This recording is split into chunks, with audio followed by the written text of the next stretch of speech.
Hey everyone, my name is Matt. Welcome to my basement, which is also my office and my drawing room. And welcome back to the series that I'm doing on making boards versus making slabs. In the first video of the series, I showed you how to turn a log into a bunch of boards. In the second video, we talked about how to turn a log into a bunch of slabs. And in this video, we're going to cover the not so glamorous side of lumber production. We're going to talk about stacking, all of the cleanup work that goes into making all this lumber, and we'll also cover drying a bit. I have done a video in the past about air drying your own lumber. I'll leave you a link to that if you haven't seen it. This is going to be a little bit different. In the original video that I did on drying, that was a little more generalized for everyone. This time I'm going to specifically talk about the methodology that I use to dry lumber here in my basement that I've been using for 6 years, 7 years, 8 years, something like that. Long time. It's working really well. So what I'm sitting on right now is I have a few slabs that I've been drying for about a year and a half, and I have all of this stuff up here, which is some of my own personal collection of lumber for my own projects. What I use this stuff for is dead weight to help hold my stack down. So the first step in stacking all my new lumber is to remove all of this dry lumber that's sitting here in storage out of here, and I'll stack it outside on top of the farmhouse table, which actually works out quite nicely for this. And here at the bottom of the stack, I have some 12-quarter cherry that's been drying in here for about 18 months or so. Should be pretty much fully dry at this point, but I am keeping this for myself. I'm not going to use it for a couple of years anyway. I have no intention of using any 12-quarter for anything anytime soon anyway, so this is going to sit for several more years regardless. So I used pretty much all the 12-quarter cherry I had when I built the high boys, so I cut this stuff to replace what I had on hand before. So if I ever need to do any more gooseneck moldings, or I need any more 3x3 square stock, I have the slabs ready for that. So I'm going to get these things out of here, and then we can talk about stacking strategy. So now it's just about time to start stacking these things, and the last thing we need to think about is just the overall stacking strategy. So if you have all boards of the same thickness and all the same length, you're going to start stacking and go crazy, and you have no thought at all at this step. However, if you're kind of mixing thicknesses and lengths like I am here, I have these 8-foot slabs, 9-foot cherry boards, and like 11-foot walnut boards. You need to kind of think about the strategy of how these things are going to stack. So with the different lengths, that one's pretty easy. You want to have the longer boards on the bottom and the shorter ones towards the top, so there's always support as you go up the stacks. Nothing is cantilevered or hanging off without actually having contact with your foundation through those sticker columns. Now with the different thicknesses, there's a couple of approaches there. The first one would be to put the thicker stuff on the bottom. If you want to be cycling out your stacks as much as possible, having the thicker stuff on the bottom allows you to leave that stuff there and take the thinner stuff off first and put new thinner stuff on top. If you want to cycle through stuff, that thinner stuff is going to dry faster than the thicker stuff, and you can cycle through, in this case, like 4-quarter versus 8-quarter. You could probably cycle through 2 stacks of 4-quarter on top of a stack of 8-quarter before the 8-quarter is totally dry. So you would have, well, I guess, one cycle in the middle, then the second time you empty out, you take everything out, so you have that. The other way is to put the thicker stuff on top. Because the thinner boards, like the 4-quarter, just has more tendency to kind of move around. There's less structure there. They're thinner. They have more tendency to kind of, potato chip a little bit. If you're not going to have a lot of additional weight on top of your stack, having the thicker stuff on top just adds to the overall weight, holding that thinner stuff down and holding it flat. Got a pancake again. There you go, pancake. And then, of course, the downside to that is that if you want to actually empty out the 4-quarter or thinner stock on the bottom, you need to remove all the thick stuff on the top, which may not be dry. But if you're not really too worried about cycling out stock, that might be a better way to go. So because I'm mixing all kinds of things, I have different lengths, I have different thicknesses, I have edged and non-edged boards. My strategy is going to be a little bit, I guess, unique. So my long stuff, the walnut's going to go down first. That is the longest stuff. It needs to contact the base all the way across its entire length, and then I'll stack the cherry boards in along with that to kind of nest things together a little bit. So all my 4-quarter is going to go in first, and then I'll start stacking the live edge slabs. These guys, as you'll see, don't stack nearly as efficiently as edged lumber, That's the biggest disadvantage to slabs like this, is they don't stack nearly as uniformly because they're all kinds of goofy shapes. And one of the reasons why slabs are more expensive, or live edge lumber is more expensive than edged lumber most times, is because it's just less efficient to produce. So I'm going to grab the first walnut board, bring it in, and make sure that the base is going to be set up for something that is 11 feet long. So you can see what I'm going to be doing is essentially boxing in this bookcase, since these are going to be too long to go all the way back. So I'll have the cherry boards towards the back, walnut boards in the front. And judging by the width we have here, it'll probably be 2 walnut boards and a single cherry board per row. So that's the first layer. So now I can put my stickers down and keep stacking. That's going to be the overall stack kind of shape, with 2 walnut boards and then a cherry board in the rear.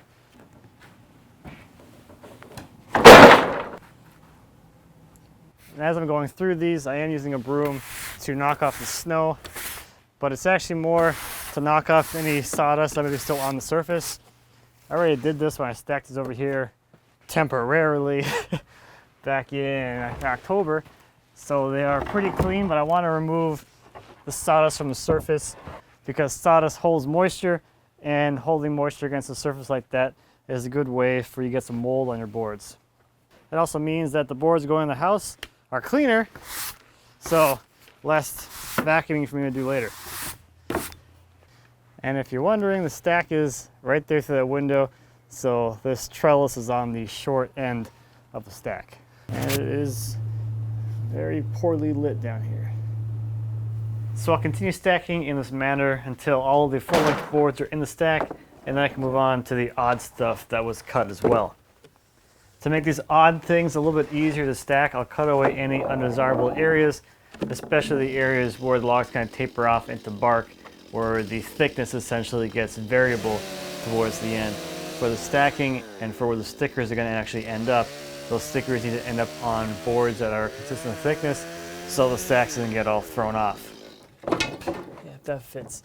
So what I'll do here is just grab a short sticker and just kind of put it under here to support it on this end. I'm not super worried about this side here, but I'll throw another sticker under that side. There. So that takes care of that spot. And then over here, I don't have anything else that I can stick in there short enough.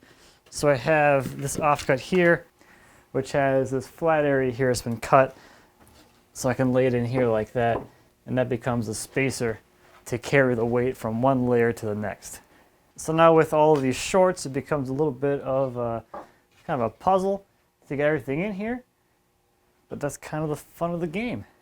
Of course, if you were just trying to stack all of these boards at once and you weren't planning on putting longer stuff on top, you really wouldn't have to worry about nesting them all like this.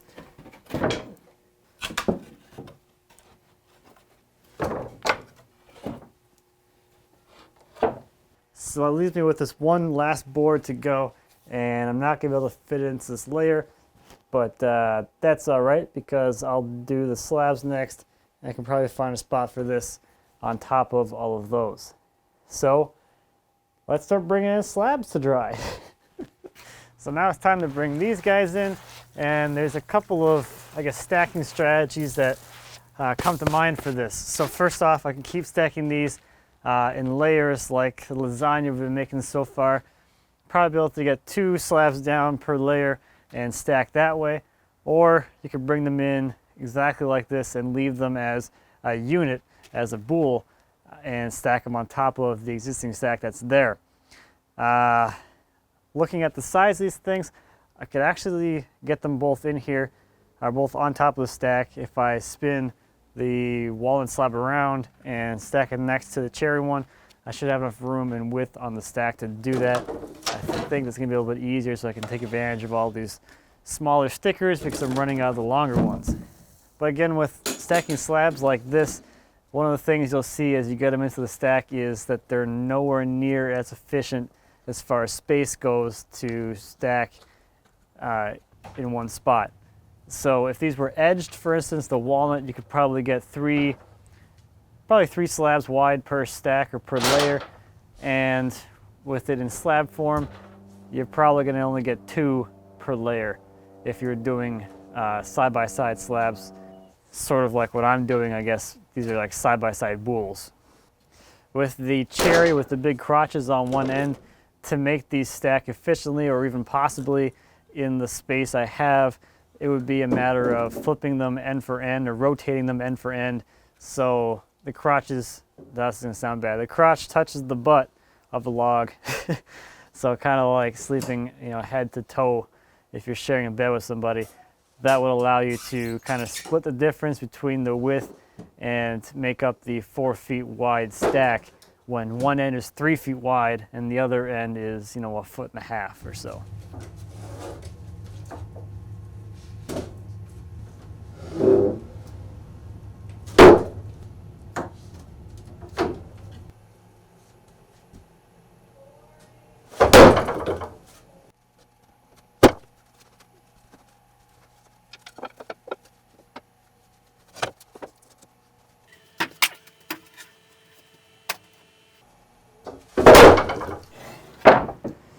So that's going to do it for getting all the stuff in here stacked. At this point, I can start bringing in all of my dry stuff to act as dead weight, and this stuff can sit in here and dry for a little while. So in a couple months, we'll come back and talk a little bit more about the specifics of the drying schedule and why I have things kind of the way they are, kind of walk through the specific process that I use. But until then, let's talk a little bit about waste and cleaning up and disposing of all of that. So next we can take a look at the waste or the offcuts. So if you're doing, this is 4 logs, and I did slabs for 2 and boards for 2. So this is, you would have more waste if you're doing all boards. And this is, again, only 4 logs. So you can imagine if you had, you know, 20 logs you're cutting all day, how big this stack is going to be. And you need to find some way to deal with all this waste. And so there's a few kind of strategies that you can kind of employ. When I was cutting stuff out with Jim out at his farm, we would only handle this material once. So this stuff would go from the sawmill into a burn pile, and then he would just light it on fire once a year and get rid of it all at once with absolutely no effort at all, and you're only handling material once. That's a great strategy. Another method for this is to give it away for firewood or find someone who'll take it for free. That's a very good way to go because it's very minimal input on your part. The person coming to get it handles picking it up and putting it in their truck and getting it out of your way. That's a good way to go. You can cut it up for firewood yourself and either use it for yourself, or if there's a market for it, you can try and sell it for firewood.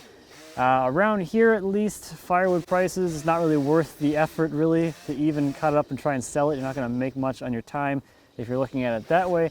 Of course, that's going to vary by location and all of that. I find that for this stuff, my neighbor has a firewood rack, and we kind of share that. So I'll just fill it up with whatever offcuts we have from, or I have from cutting on the sawmill, and once those racks are full, this stuff just goes on Craigslist and someone else can kind of deal with it. So you can, of course, keep cutting these things as well. There's still, like this guy here, there's still a board in there. There's a 18-inch board by, I don't know, 8 inches maybe in there. If you want to spend your time cutting little boards like that, you can certainly do that as well. When I was cutting a lot more with Jim back in the day, I would take nothing this small, but bigger stuff like this, and I would just resaw it here on the bandsaw and get some boards out of it, just because I guess it seemed like a fun thing to do. The other thing you're going to be left with as well, if you're doing edging, you're going to have a whole bunch of these little edging strips to do something with. So again, these can go for firewood or whatever, but this is all the edging strips from 2 logs, so you can imagine how much waste this produces by turning something cylindrical into something rectangular. So if you're doing like 20 logs, or you're doing a whole day's worth of sawing and you're actually sawing through 20, 30, 40 logs, you're going to have a lot of waste. These things, if there were any big ones, what I used to do when I had too much time, I would grab some from the pile from out the farm, and I would just lean them up against the wall in the house and let them dry that way. And I would use those in cutting boards for strips and just get laminated in with everything else. And you never really know. They don't need to dry really straight or flat or anything because it's going to get glued into a big block of cutting boards. So that's what I used to do with those. I've taken a lot of those things home over the years and used them. You can also dry them and use them for sticker stock if you want to. I have no interest in doing that with these anymore. So as I'm processing this stuff here into firewood, it's going to go something like this. Everything's going to get cut up into firewood lengths, and I'll cull out all of the decent pieces. So there's going to be a lot of pieces that are just mostly bark, that are maybe like 1/8 of an inch thick, little tiny pieces of wood. That's going to be waste. It's not going to make good firewood. You could probably use it for kindling or something, but I really don't feel like storing that around here. So once I pull out all of the good firewood pieces and get them stacked on the rack, I will dispose of all of the remaining bits immediately so they are out of the way and I don't have to deal with them anymore. It's just crazy how much waste sawmilling actually produces.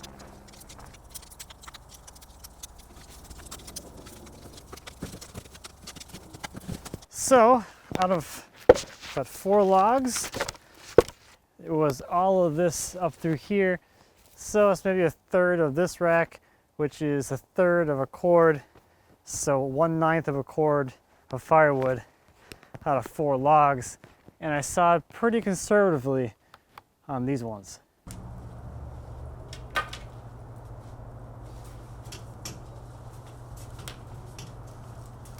Next up is the sawdust and bark and chips and the stuff that falls around the sawmill. The sawdust that makes it out of the chute is the quickest part of the cleanup. It's pretty easy to just scoop it up and dump it in the wheelbarrow, and it allows me to use my snow shovel year-round. Once it's full, I'll dump the wheelbarrow along the back of my property to decompose. Now, although this part of the cleanup process can seem like a chore, I really enjoy it. It's a great after-hours activity that gets me outside and off my butt for a bit. Since I spend so much time at my desk, I really appreciate these small but active tasks that get me moving for about a half hour. As an extra bonus, scooping up sawdust and bits of bark is something my boys really enjoy helping me with. Them being excited to be outside and helping me are the moments that I wouldn't trade for anything. So we'll scoop up what we can from around the chute area and then move to working on between the bunks. I have a short gravel shovel that works well to scrape the debris out, and then I can come back with the snow shovel and scoop it into the wheelbarrow. And then I'll go to the other side and clear out from between the bunks on that side as well. And last is I'll come through with a leaf blower to get the remainder. This just blows to the side of the driveway where I can scoop it up. So all in all, the cleanup produced 5 wheelbarrow loads of debris. Granted, the tree in the driveway had just dropped its leaves, so let's call it 4 loads. Roughly 2 loads of sawdust and 2 loads of bark and chips. That's a 6 cubic foot wheelbarrow, just for reference. So 4 logs netted 4 loads of debris, so expect around 6 cubic feet of debris for every 18 inch or so diameter by 10 foot long log. So it's a few months later and now everything is dried and ready to go. So I stacked everything in here at the beginning of December and it is now the end of May. The 4-quarter stock was fully dried back in mid-February. So a little bit about my stacking process here in the basement and how it sort of differs from conventional stacking methods, I guess. So first off, I have the stack almost all the way up against the wall. That's going to prevent natural airflow from going through the stack. I also have some fairly thin stickers. These are 1/2 inch thick, which is conventionally pretty thin for stickering lumber. Now that is going to be also affecting the airflow in the stack. It's going to keep it at a minimum as far as natural airflow goes. You can also see I've also stacked another stack of logs over here, which is further going to box things in and prevent natural airflow through the stack. And this is actually the second stack of large slabs that I've dried in the spot since this stuff has been here. What all of that restriction is going to do is going to put me in control of the amount of airflow that goes through the stack using a fan. And by using a fan, I can control the drying rate of this stuff, because the biggest problem with drying in the basement is that it gets so dry here in the winter that this stuff will dry too fast if allowed to dry in any kind of conventional manner where you have a maximum amount of airflow flowing through it. When I stacked the lumber in here, the relative humidity in the basement was 10%, which is incredibly dry. Now here in my house, the humidity stays at around 10% from maybe mid-November all the way through to March, or maybe later if we have a long winter. So I have a good amount of time in there to really get the lumber down to a really dry level. So with a relative humidity of 10%, it's pretty easy to get your lumber down to 6% or lower. Now what ends up happening though is that springtime comes and summer starts hitting, and then the relative humidity starts popping back up again. So now we're into the 40s for the relative humidity here in the house, which means that now these boards were sitting around 6% a few months ago. Now they've come up to probably around 8.5% or so to come more in line with the relative humidity that it is now. So that's one of the fundamentals of wood. It's going to absorb or release moisture depending on the environment until it reaches an equilibrium point where the moisture doesn't travel in or out of the wood anymore. But if that environment changes at all, like if the humidity level in the air rises, that's going to cause moisture to go into the wood, and the inverse is true as well. If the humidity level drops again, the moisture is going to come out of the wood into the air until it's at equilibrium and there's no more moisture exchange. So one of the tools you're going to need if you're going to be drying your own lumber is a good moisture meter. So years ago when I started drying my own lumber and selling lumber as well, I invested in a good moisture meter so that I could make sure that the lumber that I was using myself as well as selling to other people was right where the moisture needed to be. So I bought one of these pinless meters from Wagner, which allows you just to place it directly onto the wood and get a reading that way. This will give you a reading that is the average of the moisture content from the thickness of the board down to 3/4 of an inch into the board. So it gives you an average of the whole moisture content of the board. Because the whole moisture content is going to be a gradient, the stuff in the middle is going to probably be a different moisture content than the outside unless it's been sitting in a consistent environment for a long time. And because I bought that meter so long ago, I'm really excited that Wagner decided to sponsor this video, and they sent me out one of their new meters to try. So the new meter is working exactly the same way. They have a sensor pad in the back that you place down to the wood, and that scans down to 3/4 of an inch and gives you an average of the moisture content in that wood. A new feature they've also added is the ability to either scan only a 1/4 inch deep for some thin stock, for instance, if you're doing like a fretboard for a guitar like I just did, or you can do the traditional deep penetration and get down to that full 3/4 just like you would on the old meters. Now the 950 that I have here also has the same functionality as this guy. It'll tell you the humidity level and the temperature in the environment that you're in, and it'll take it one step further and it will tell you the equilibrium moisture content based on those two variables. So the current equilibrium moisture content in this environment is going to be 8%. So with that in mind, we would expect that the driest any lumber would ever get in this environment would be 8%. And if I switch it back to scanning mode, this piece of wood is right at equilibrium. And lastly, a nice new feature is the fact that it actually starts up and turns on a lot faster and is ready to go much more quickly than the old one. And the ability to change the species setting between different species is also a lot faster now because you can go up and down. This is like the best thing ever. On the old meter, you have to cycle through all the way through all of the settings to get back down to the beginning to get a lower number. So this is much faster. So the moisture meter is going to allow me to track the drying rate of the lumber to make sure it's not drying too quickly. And it's also going to allow me to check and see when it's actually fully dried and ready to go. So I don't track the drying progress nearly as much as I used to because I've done this so many times. It's just become a repetitive process, and I already know the process to get the lumber to dry at the rate that I want it to. So for a 4/4 stock that's green, so coming right off the saw, coming in here as fresh sawn, I try to target a 10-week drying period for that, and I can run my fans in a manner that will get me right there pretty much every single time. So for the first 14 days, I'll run the fan continuously.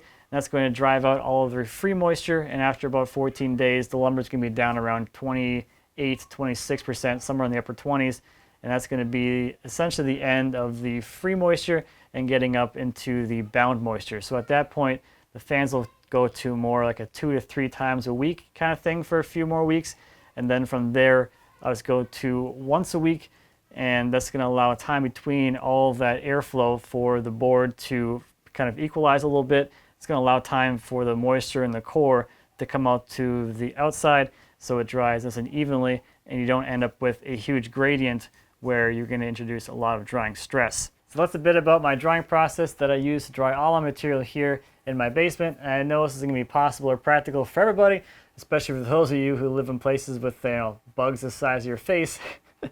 But for me and where I'm at, this gives me exactly the results that I want and gives me some really nice workable material. Now, regardless of how you actually dry these things, understanding the whole drying process and how it applies to the place you're drying your lumber in is extremely important. But for now, at least, I'm going to be keeping all the stuff that I cut in the last 2 videos, so I'm not too worried about unstacking those or moving them.